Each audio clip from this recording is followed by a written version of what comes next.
ಎಲ್ರಿಗೂ ನಮಸ್ಕಾರ. Topper IAS daily current affairs ಅನಾಲಿಸಿಸ್ಗೆ ಸ್ವಾಗತ. ನಾವಿವತ್ತು prelims and mains point of ವ್ಯೂಯಿಂದ ಇಂಪಾರ್ಟೆಂಟ್ ಆರ್ಟಿಕಲ್ಸ್ನ ಡಿಸ್ಕಸ್ ಮಾಡ್ತಾ ಇದ್ದೀವಿ. ಸೊ ಮೊದಲನೇ ಆರ್ಟಿಕಲ್ ಬಂದುಬಿಟ್ಟು ಬಜೆಟ್ ಟ್ಯಾಕ್ಸೇಷನ್. ಏನಿದು ಬಜೆಟ್ ಟ್ಯಾಕ್ಸೇಷನ್ ಅಂದರೆ ಪಬ್ಲಿಕ್ ಫೈನಾನ್ಸ್ ಮ್ಯಾನೇಜ್ಮೆಂಟ್ ಚಾಲೆಂಜಸ್ ಬಗ್ಗೆ ಇದ್ದು ಈ ಒಂದು ಬಜೆಟ್ ಟ್ಯಾಕ್ಸೇಷನಲ್ಲಿ ನಾವು ಮಾತಾಡ್ತಿದ್ದೀವಿ. ಏನಿದು ಪಬ್ಲಿಕ್ ಫೈನಾನ್ಸ್ನ ಮ್ಯಾನೇಜ್ ಮಾಡಬೇಕಾದ್ರೆ ಯಾವ್ಯಾವ ರೀತಿ ಚಾಲೆಂಜಸ್ ಬರುತ್ತೆ ಅನ್ನೋದನ್ನು ನಾವಿಲ್ಲಿ ಡಿಸ್ಕಸ್ ಮಾಡ್ತಾಯಿದ್ದೀವಿ. ಈಗ ಫಾರ್ ಎಕ್ಸಾಂಪಲ್ ಕಲೆಕ್ಟ್ ಮಾಡಿರೋ ಟ್ಯಾಕ್ಸನ್ನು ಯೂನಿಯನ್ ಮತ್ತು ಸ್ಟೇಟ್ಸ್ ಮಧ್ಯೆ ಡಿವೈಡ್ ಮಾಡಬೇಕಾದ್ರೆ ತುಂಬ ಕಾನ್ಫ್ಲಿಕ್ಟ್ಸ್ ಬರ್ತಿದೆ. ಸೊ ಅದನ್ನು ನಾವು ಇವತ್ತೆಲ್ಲ GST ತೊಗೊಂಡು ಬಂದಾಗಿಂದಲೂ ನಾವು ಅದನ್ನು ನೋಡ್ತಾನೆ ಬಂದಿದ್ದೀವಿ. ಸೊ ಈ ಟ್ಯಾಕ್ಸ್ ಟು GDP ರೇಷಿಯೋ ಏನಿದೆಯಲ್ಲ ಅದು ಜಸ್ಟ್ 16 to 17% ಇದೆ. ಸೊ ಅದು ತುಂಬ ಕಡಿಮೆ ಇದೆ ಅಂತ ಹೇಳಿಬಿಟ್ಟು ಇವರು ಹೇಳ್ತಿದ್ದಾರೆ. ಮತ್ತು ಇದು ಪಬ್ಲಿಕ್ ಔಟ್ಲೇಸ್ನ ಜಾಸ್ತಿ ಮಾಡೋದಕ್ಕೆ ಅವಕಾಶವನ್ನು ಕೊಡ್ತಾ ಇಲ್ಲ. ಮತ್ತು ಈ ಒಂದು ಸೆಂಟ್ರಲ್ ಸ್ಪಾನ್ಸರ್ಡ್ ಸ್ಕೀಮ್ ಏನಿದೆಯಲ್ಲ, ಸ್ಟೇಟ್ ಗೌರ್ಮೆಂಟಿಗೆ ಇದು ಯಾವುದೇ ಒಂದು ಡೆವಲಪ್ಮೆಂಟಿಗೋಸ್ಕರ ತರುವಂಥ ಸೆಂಟ್ರಲ್ ಸ್ಪಾನ್ಸರ್ ಸ್ಕೀಮು, ಅದರಲ್ಲಿ ರ್ಯಾಷನಲೈಸೇಷನ್ನ ತುಂಬ ಡೀಪ್ ಮಾಡಬೇಕಂತ ಹೇಳ್ತಿದ್ದಾರೆ.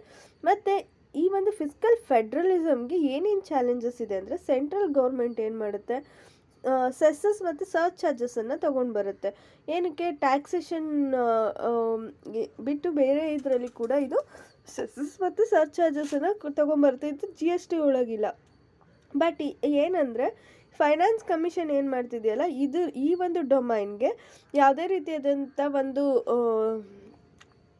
ಸಜೆಷನನ್ನು ಕೊಡೋಕ್ಕಾಗಲ್ಲ ಸೆಸ್ ಮತ್ತು ಸರ್ಚ್ ಚಾರ್ಜಿಗೆ. ಸೊ ಹಾಗಾಗಿ ಏನು ಮಾಡಬೇಕು, ಇನ್ ಕೇಸ್ ಏನಾದರೂ ಫೈನಾನ್ಸ್ ಕಮಿಷನ್ಗೆ ಇದ್ರ ಮೇಲೆ ಅಧಿಕಾರ ಕೊಡಬೇಕಂದ್ರೆ ಪಾರ್ಲಿಮೆಂಟು ಆರ್ಟಿಕಲ್ 269 ಮತ್ತು ಆರ್ಟಿಕಲ್ 270 ಅಮೆಂಡ್ ಮಾಡಬೇಕು.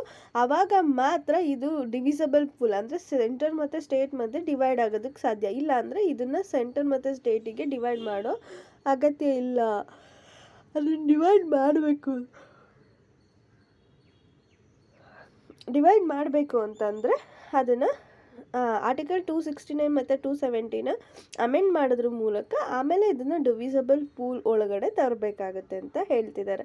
ನೆಕ್ಸ್ಟ್ ಆರ್ಟಿಕಲಿಗೆ ಹೋಗೋದಾದರೆ ಗವರ್ನೆನ್ಸ್ ಅಥವಾ ಪ್ರೆಷರ್ ಗ್ರೂಪ್ಸ್ ಅನ್ನೋದ್ರ ಬಗ್ಗೆ ಡಿಸ್ಕಸ್ ಮಾಡ್ತಿದ್ವಿ. ಈಗ NSA ಡೋವಲ್ ಸ್ಪೀಚಲ್ಲಿ ಏನಾಗಿದೆ ಅಂದರೆ ನ್ಯೂ ಫ್ರಾಂಟಿಯರ್ ವಾರ್ ಬಗ್ಗೆ ಮಾತಾಡಿದ್ದಾರೆ. ಸೊ ಅಂದರೆ 4th ಜನರೇಷನ್ ವಾರ್ಫೇರ್ ಬಗ್ಗೆ ಇಲ್ಲಿ ಡಿಸ್ಕಸ್ ಮಾಡ್ತಿದ್ದಾರೆ. ಸಿವಿಲ್ ಸೊಸೈಟಿನಲ್ಲಿ ಏನೀಗ 4th ಜನರೇಷನ್ ವಾರು ನಡೀತಿದೆ ಅಂತ ಹೇಳ್ತಿದ್ದಾರೆ.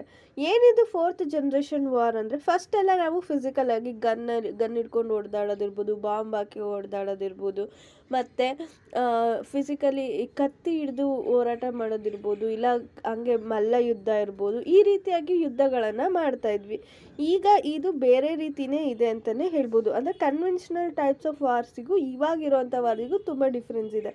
ಸೊ ಕನ್ವೆನ್ಷನಲ್ ಟೈಪ್ ವಾರ್ಸಿಗೆ ಅಂದರೆ ಎಫೆಕ್ಟಿವ್ ಇನ್ಸ್ಟ್ರೂಮೆಂಟ್ಸ್ನ ಅವಶ್ಯಕತೆ ಇತ್ತು, ಮತ್ತು ಪೊಲಿಟಿಕಲ್ ಪವರ್ ಬೇಕಿತ್ತು, ಮಿಲಿಟ್ರಿ ಆಬ್ಜೆಕ್ಟಿವ್ಸ್ ಇರ್ತಿತ್ತು, ಅದು ತುಂಬ ಎಕ್ಸ್ಪಾನ್ಸಿವ್ ಆಗಿ ಕೂಡ ಇರ್ತಿತ್ತು. ಬಟ್ ಇವಾಗ ನಡೀತಾ ಇರೋವಂಥದ್ದು ಸಬ್ವರ್ಟೆಡ್ ಮತ್ತು ಸಬ್ ಆನ್, ಅಂದರೆ ಎನಿಮಿ ಕಂಟ್ರೀಸಿಗೆ ಯಾವುದೇ ರೀತಿಯಾದಂಥ ಜಾಸ್ತಿ ರಿಸೋರ್ಸ್ ಅವಶ್ಯಕತೆ ಇರೋಲ್ಲ. ಅಂದರೆ ಒಂದು ಪ್ರೆಷರ್ ಗ್ರೂಪ್ಸ್ನ ಕ್ರಿಯೇಟ್ ಮಾಡೋದ್ರ ಮೂಲಕ ಅವ್ರು ಇದನ್ನು ಹೋರಾಟ ಮಾಡ್ತಾರೆ. ಅಂದರೆ can be divided and manipulated to hurt the interest of the nation. So ಯಾವುದೋ ಒಂದು ಪ್ರೆಷರ್ ಗ್ರೂಪ್ಸನ್ನು ಕ್ರಿಯೇಟ್ ಮಾಡಿ ಆ ಎನಿಮಿ ಕಂಟ್ರಿನಲ್ಲಿ ಅವರನ್ನು ಡಿವೈಡ್ ಮಾಡಿ ಅವರನ್ನು ಬೇರೆ ಕಡೆಗೆ ಮ್ಯಾನಿಪುಲೇಟ್ ಮಾಡ್ತಾರೆ. ಸೊ ಇದರಿಂದ ಏನಾಗುತ್ತೆ, ಕಂಟ್ರಿದು ಇಂಟ್ರೆಸ್ಟ್ ಏನಾಗುತ್ತೆ, ಲಾಸ್ ಆಗುತ್ತೆ. ಸೊ ಈ ರೀತಿಯಾಗಿ ಪ್ರೆಷರ್ ಗ್ರೂಪನ್ನು ಕ್ರಿಯೇಟ್ ಮಾಡಿ 4 ಟೈಪ್ ಆಫ್ ವಾರ್ಸನ್ನು ಮಾಡ್ತಿದ್ದಾರೆ ಅಂತಲೇ ಹೇಳ್ಬೋದು. ಇದು 4th ಜನರೇಷನ್ ವಾರ್ಫೇರ್ ಟೆಕ್ನಾಲಜಿ ಅಂತಲೇ ಹೇಳ್ಬೋದು. ಮತ್ತು ಇದ್ರ ಜೊತೆಗೆ ಸೈಬರ್ ವಾರ್ಫೇರ್ಸನ್ನು ಕೂಡ ಯೂಸ್ ಮಾಡ್ತಿದ್ದಾರೆ.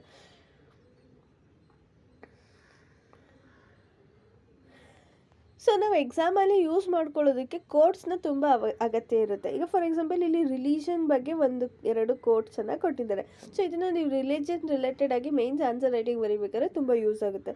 ರಿಲಿಜನ್ ಅಂದರೆ ಏನು? It is mean to make man humble, ಅಂದರೆ ಒಬ್ಬ ವ್ಯಕ್ತಿಯನ್ನು ಹಂಬಲ್ ಮಾಡೋದಕ್ಕೆ ಬೇಕಾಗಿರುವಂಥ ಒಂದು ಅಸ್ತ್ರ ಅಂತಲೇ ಹೇಳ್ಬೋದು religion. So that he thinks there is always someone bigger than me, ಅಂದರೆ ನನಗಿಂತ ದೊಡ್ಡವ್ರು ಯಾರೋ ಒಬ್ರು ಇದ್ದಾರೆ ಅಂತ ಒಂದು ಥಿಂಕ್ ಮಾಡೋದಕ್ಕೆ ರಿಲಿಜನ್ ತುಂಬಾ ಹೆಲ್ಪ್ ಮಾಡುತ್ತಂತ ಹೇಳ್ಬೋದು. Religion is not mean to make man look at another man and thinks he is bigger than others. So ಅಂದರೆ ರಿಲಿಜನ್ನು ಏನಕ್ಕೋಸ್ಕರ ಇದೆ ಅಂದರೆ ನಾನು ದೊಡ್ಡವನಲ್ಲ, ನನಗಿಂತ ದೊಡ್ಡವನು ಯಾರೋ ಇದ್ದಾನೆ ಅಂತ ಥಿಂಕ್ ಮಾಡಬೇಕೆ ಹೊರತು ಬೇರೆಯವ್ರನ್ನ ನೋಡ್ಬಿಟ್ಟು ಅವನಿಗಿಂತ ನಾನು ದೊಡ್ಡವನಂತ ಥಿಂಕ್ ಮಾಡಬಾರ್ದು ಅಂತ ಹೇಳಿ ಈ ಒಂದು ಕೋರ್ಸು ಹೇಳ್ತಿದೆ. So problems of LPG reforms in modern times, ಅಂದರೆ ಮಾಡರ್ನ್ ಟೈಮ್ಸಲ್ಲಿ LPG ರಿಫಾರ್ಮ್ಸ್ ಆಗಿದೆ ಅಲ್ಲ, ಸೊ ಅದರಿಂದ ಏನು ಪ್ರಾಬ್ಲಮ್ ಆಗ್ತಿದೆ ಅಂದರೆ, for example budget tax. Kerala state government ಏನು ಮಾಡ್ತಿದೆ ಅಂದರೆ, ಕೇರಳ ಸೋಷಿಯಲ್ ಸೆಕ್ಯೂರಿಟಿ ಪೆನ್ಷನ್ ಲಿಮಿಟೆಡ್ನ ಸೆಟಪ್ ಮಾಡೋದಕ್ಕೋಸ್ಕರ ಮಾರ್ಕೆಟಿಂದ ಮನಿನ ಬೈ ಮಾಡ್ತಿದೆ. ಸೊ ಇದನ್ನು ಪೂರ್ ಫ್ಯಾಮಿಲೀಸ್ಗೆ ಪೆನ್ಷನ್ ಆಗಿ ಪೇ ಮಾಡೋದಕ್ಕೆ ಯೂಸ್ ಮಾಡ್ಕೊಳ್ತಿದೆ. But controller and auditor general of India CAG ಏನಂತ ಹೇಳ್ತಿದೆ ಅಂದರೆ, ಇದನ್ನು ಕ್ರಿಟಿಸೈಸ್ ಮಾಡ್ತಿದೆ. ಏನಕ್ಕೋಸ್ಕರ ಕ್ರಿಟಿಸೈಸ್ ಮಾಡ್ತಿದೆ? ಕೇರಳ ಗೌರ್ಮೆಂಟ್ ಪ್ರಾಕ್ಟೀಸ್ ಏನಿದೆಯಲ್ಲ ಅದು ಆಫ್ ಬಜೆಟ್ ಬಾರೋಯಿಂಗ್ ಆಗ್ತಿದೆ. ಸೊ ಇದು FRBM ಟರ್ಮ್ಸ್ ಏನಿದೆಯಲ್ಲ ಅದನ್ನು ಅಂಡರ್ಮೈನ್ ಮಾಡುತ್ತೆ ಅಂತ ಹೇಳ್ತಿದೆ. ಇಟ್ ಈಸ್ ನಾಟ್ ಫೇರ್ ಅಂತ ಹೇಳಿ ಅದನ್ನು ಕ್ರಿಟಿಸೈಸ್ ಮಾಡ್ತಿದೆ. ಈ ಎಕ್ಸ್ಟ್ರಾ ಬಜೆಟರಿ ರಿಸೋರ್ಸನ್ನು ತಗೊಂಡು ಸೋಷಿಯಲ್ ಸೆಕ್ಯೂರಿಟಿ ಪೆನ್ಷನ್ನ ಪೇ ಮಾಡೋದ್ರಿಂದ ಏನೇನಾಗುತ್ತೆ ಅಂದರೆ, ಫಸ್ಟ್ ಥಿಂಗ್ ಬಂದ್ಬಿಟ್ಟು ಡೆಪ್ಟ್ ಟ್ರ್ಯಾಪ್ ಆಗುತ್ತೆ, ನಾನ್ ಟ್ರಾನ್ಸ್ಪರೆನ್ಸಿ ಕ್ರಿಯೇಟ್ ಆಗುತ್ತೆ, ಅಂದರೆ ಕರಪ್ಷನ್ ರಿಲೇಟೆಡ್ ಆ್ಯಕ್ಟಿವಿಟೀಸು ಸ್ಟಾರ್ಟ್ ಆಗ್ತವೆ, ಮತ್ತು financial jugglery to undermine the FRBM act. So FRBM act ಅಂಡರಲ್ಲಿ ನಾವು ಬಾರೋಯಿಂಗ್ಸ್ನ ಕಡಿಮೆ ಮಾಡಬೇಕು, ಡೆಪ್ಟನ್ನು ಕಡಿಮೆ ಮಾಡಬೇಕು ಅನ್ನೋ ಒಂದು ಕೆಲವೊಂದು ಟಾರ್ಗೆಟನ್ನು ಇಟ್ಕೊಂಡಿದ್ದೀವಿ. ಸೊ ಈ ಟಾರ್ಗೆಟನ್ನು ರೀಚ್ ಮಾಡಬೇಕು. ಬಟ್ ಆದರೆ ಈ ಒಂದು ಎಕ್ಸ್ಟ್ರಾ ಬಜೆಟರಿ ರಿಸೋರ್ಸಸ್ನ ಬಾರೋ ಮಾಡೋದ್ರಿಂದ ಏನಾಗುತ್ತೆ, ಈ FRBM ಟಾರ್ಗೆಟ್ ಏನಿದೆಯಲ್ಲ ಅದು ಬೇರೆ ರೀತಿಯಿಂದ ಜಾಸ್ತಿ ಆಗ್ತಾ ಹೋಗುತ್ತೆ ಅಂತಲೇ ಹೇಳ್ಬೋದು. ಇನ್ಫ್ರಾಸ್ಟ್ರಕ್ಚರ್, ಅರ್ಬನೈಸೇಷನ್ ಮತ್ತು ಹೌಸಿಂಗ್ ಪ್ರಾಬ್ಲಮ್ಸು, ಅಂದರೆ ಮೈಗ್ರೆಂಟ್ಸಿಗೆ ಅರ್ಬನೈಸೇಷನ್ ಮತ್ತು ಏನಾಗ್ತಿದೆ, ಹೌಸಿಂಗ್ ಪ್ರಾಬ್ಲಮ್ಸು ಕ್ರಿಯೇಟ್ ಆಗ್ತಿದೆ. ಈಗ ಫಾರ್ ಎಕ್ಸಾಂಪಲ್, ಈಗ ಮೈಗ್ರೆಂಟ್ಸು ಯಾವುದೋ ಒಂದು ಸ್ಟೇಟಿಂದ ನಮ್ಮ ಸ್ಟೇಟಿಗೆ ಬಂದಿದ್ದಾರೆ ಅಂದಾಗ ಏನು ಮಾಡಬೇಕು, ಪರ್ಮನೆಂಟ್ ಹೌಸಿಂಗನ್ನು ಕೊಡೋ ಪ್ರಯತ್ನವನ್ನು ಮಾಡ್ತಿದ್ದಾರೆ. ಬಟ್ ಆದರೆ ಎಲ್ರಿಗೂ ಪರ್ಮನೆಂಟ್ ಹೌಸಿಂಗನ್ನ ಕೊಡೋದಕ್ಕೆ ಸಾಧ್ಯನಾ?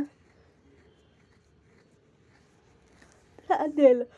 ಸೊ ಹಾಗಾಗಿ ರೆಂಟಲ್ ಹೌಸಿಂಗ್ ಬಗ್ಗೆನೂ ಕಾನ್ಸಂಟ್ರೇಟ್ ಮಾಡಬೇಕಂತ ಹೇಳ್ತಿದ್ದಾರೆ. ಸೊ ಈ ಒಂದು ರೆಂಟಲ್ ಹೌಸಿಂಗ್ಗೋಸ್ಕರ ಒಂದು ಮಾಡೆಲ್ ಲಾನ ತೊಗೊಂಡು ಬರಬೇಕು. ಸೊ ಅದು ಎಲ್ಲ ಸ್ಟೇಟ್ಸು ಅಡಾಪ್ಟ್ ಮಾಡ್ಕೊಳ್ಳೋ ರೀತಿ ಎಂಕರೇಜ್ ಮಾಡಬೇಕು, ರೆಂಟಲ್ ಹೌಸಿಂಗನ್ನು ಎನ್ಕರೇಜ್ ಮಾಡಬೇಕಂತ ಹೇಳ್ತಿದ್ದಾರೆ. ಈ ಹೌಸಿಂಗ್ ಕ್ವಶನ್ ಏನಿದೆಯಲ್ಲ ಅದನ್ನು ಸಾಲ್ವ್ ಮಾಡೋದು ತುಂಬ ಡಿಫಿಕಲ್ಟ್, ಎಸ್ಪೆಷಲಿ ಸ್ಟ್ರಕ್ಚರಲ್ಲಿ ಅನ್ಈಕ್ವಲ್ ಎಕನಾಮಿ ಇರೋದ್ರಿಂದ ನಮಗೆ ವೇಜಸ್ಸು ಕೂಡ ತುಂಬ ಸ್ಟ್ಯಾಗ್ನೆಟ್ ಇರೋದ್ರಿಂದ ಈ ಒಂದು ರೆಂಟಲ್ ರಿಲೇಟೆಡ್ ಅಥವಾ ಹೌಸಲ್ ರಿಲೇಟೆಡ್ ಪ್ರಾಬ್ಲಮ್ಸನ್ನು ಸಾರ್ಟ್ ಔಟ್ ಮಾಡೋದು ತುಂಬ ಕಷ್ಟ ಆಗಿದೆ. ಬಿಕಾಸ್ ವರ್ಕರ್ಸಿಗೆ ಸ್ಟ್ಯಾಗ್ನೆಟ್ ವೇಜಸ್ ಇದೆ, ಸೊ ಅದು ಇನ್ಕ್ರೀಸ್ ಆಗ್ತಿಲ್ಲ. ಬಟ್ ಆದರೆ prices of the goods and services ಏನಿದೆಯಲ್ಲ ಅದು ತುಂಬ ಇನ್ಕ್ರೀಸ್ ಆಗ್ತಿದೆ. ಬಟ್ ವೇಜಸ್ ಮಾತ್ರ ಕಾನ್ಸ್ಟೆಂಟ್ ರೇಟಲ್ಲೇ ಇದೆ. ಸ್ಟ್ಯಾಗ್ನೆಟ್ ಆಗಿರೋದ್ರಿಂದ ಅವರಿಗೆ ತುಂಬ ಕಷ್ಟ ಆಗ್ತಿದೆ ಅಂತಲೇ ಹೇಳ್ಬೋದು. Focus in India, supply side driven, ನಮ್ಮಲ್ಲಿ ಸಪ್ಲೈ ಸೈಡ್ ಡ್ರೈವನ್ ಇದೆ. Creation of more houses for purchase, ಈಗ ಜಾಸ್ತಿ ಹೌಸಸ್ನ ಏನಾದರೂ ನಾವು ಕ್ರಿಯೇಟ್ ಮಾಡಿದ್ರೆ that it is not automatically making the house to cheap. ಆದರೆ ಇದು ಕೂಡ ಹೌಸನ್ನು ಚೀಪಾಗಿ ಮಾಡಲ್ಲ. Because the angle of black money and ಕರಪ್ಷನ್ನು ಈ ಲ್ಯಾಂಡ್ ಕ್ಲಿಯರೆನ್ಸಿಗೆ ಇರೋವಂಥ ತುಂಬ ಬ್ಲ್ಯಾಕ್ ಮನಿ ಅಥವಾ ಕರಪ್ಷನ್ ಏನಿದೆಯಲ್ಲ ಅದು ಈ ಹೌಸಸ್ ರೇಟನ್ನು ತುಂಬ ಜಾಸ್ತಿ ಮಾಡ್ತಿದೆ ಅಂತಲೇ ಹೇಳ್ಬೋದು.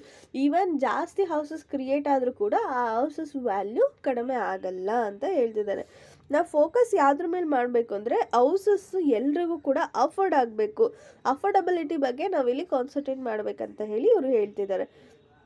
ನೆಕ್ಸ್ಟ್ ಆರ್ಟಿಕಲ್ ಬಂದರೆ ಬ್ಯಾಡ್ ಲೋನ್ಸ್. ಏನಿದೆ ಬ್ಯಾಡ್ ಲೋನ್ಸ್ ಅಂದರೆ, ನಾವು ಬ್ಯಾಡ್ ಲೋನ್ಸ್ ಬಗ್ಗೆ ಡಿಸ್ಕಸ್ ಮಾಡೋದ್ರ ಬಗ್ಗೆ ಟೈಪ್ಸ್ ಆಫ್ ಲೋನ್ಸ್ ಬಗ್ಗೆ ನಾವು ಡಿಸ್ಕಸ್ ಮಾಡೋಣ. ಸ್ಟ್ಯಾಂಡರ್ಡ್ ಲೋನ್ ಅಕೌಂಟ್ ಅಂದರೆ ಇದರಲ್ಲಿ ಪ್ರಿನ್ಸಿಪಲ್ ಮತ್ತು ಇಂಟ್ರೆಸ್ಟು ಕರೆಕ್ಟ್ ಟೈಮಿಗೆ ಬಾರೋರು ಪೇ ಮಾಡಿದ್ದಾರೆ ಅಂತ ಅರ್ಥ. ನಾನ್ ಪರ್ಫಾರ್ಮಿಂಗ್ ಅಸೆಟ್ಸ್ ಅಂದರೆ ಈ ಸ್ಟ್ಯಾಂಡರ್ಡ್ ಲೋನ್ ಅಕೌಂಟ್ಸ್ ಇರುತ್ತಲ್ವ ಅಲ್ಲಿ ಪ್ರಿನ್ಸಿಪಲ್ ಮತ್ತು ಇಂಟ್ರೆಸ್ಟ್ ಏನಿರುತ್ತಲ್ಲ ಅದು 90 ಡೇಸ್ಗಿಂತ ಜಾಸ್ತಿ ದಿನದಿಂದ ಪೇ ಮಾಡಿಲ್ಲ. ಈಗ ಇವತ್ತು ಡ್ಯೂ ಡೇಟ್ ಇರುತ್ತೆ ಅಂದ್ಕೊಳ್ಳಿ, ಇವತ್ತಿಂದ 19 ಡೇಸ್ ಆದರೂ ಕೂಡ ನಾವು ಅದನ್ನು ಪೇ ಮಾಡಿರಲ್ಲ. ಸೊ ಇಂಥದನ್ನು ನಾನ್ ಪರ್ಫಾರ್ಮಿಂಗ್ ಅಸೆಟ್ಸ್ ಅಂತ ಕನ್ಸಿಡರ್ ಮಾಡ್ತೀವಿ. So the Reserve Bank of India ಬ್ಯಾಂಕ್ಸಿಗೆ ಏನಂತ ಡೈರೆಕ್ಟ್ ಮಾಡಿದೆ ಅಂದರೆ ಲೋನ್ಸನ್ನು ಮತ್ತೆ ಸ್ಟ್ಯಾಂಡರ್ಡ್ ಅಂತ ಕ್ಲಾಸಿಫೈ ಮಾಡಬೇಕಂದ್ರೆ ಅವರು ಬಾರೋವರ್ ಏನಿರ್ತಾರೋ ಅವರು ಕಂಪ್ಲೀಟ್ ಇಂಟ್ರೆಸ್ಟ್ ಮತ್ತು ಪ್ರಿನ್ಸಿಪಲ್ಸನ್ನು ಪೇ ಮಾಡಿರಬೇಕು. ಆವಾಗ ಮಾತ್ರ ಅದನ್ನು ಸ್ಟ್ಯಾಂಡರ್ಡ್ ಅಕೌಂಟ್ ಅಂತ ಇಲ್ಲಿ ಕನ್ಸಿಡರ್ ಮಾಡೋದಕ್ಕೆ ಸಾಧ್ಯ. ಇಲ್ಲ ಅಂದರೆ ನಾನ್ ಪರ್ಫಾರ್ಮಿಂಗ್ ಅಸೆಟ್ಸ್ ಅಂತಲೇ ಕನ್ಸಿಡರ್ ಮಾಡಬೇಕಂತ ಹೇಳ್ತಿದ್ದಾರೆ. That's all for today. ನಿಮ್ಗೆ ಇದರಲ್ಲಿ ಯಾವುದೇ ರೀತಿಯಾದಂಥ ಡೌಟ್ಸ್ ಇದ್ದರೆ ಕಮೆಂಟ್ ಸೆಕ್ಷನಲ್ಲಿ ಕೇಳ್ಬೋದು. ನಿಮ್ಗೆ ಈ ಒಂದು ವಿಡಿಯೋ ಇಷ್ಟ ಆಗಿದ್ರೆ ಲೈಕ್ ಮಾಡಿ, ಶೇರ್ ಮಾಡಿ ಹಾಗೂ ಕಮೆಂಟ್ ಮಾಡಿ. ಟಾಪರ್ IAS ಚಾನಲನ್ನು ಸಬ್ಸ್ಕ್ರೈಬ್ ಮಾಡ್ಕೊಳ್ಳಿ. Thank you.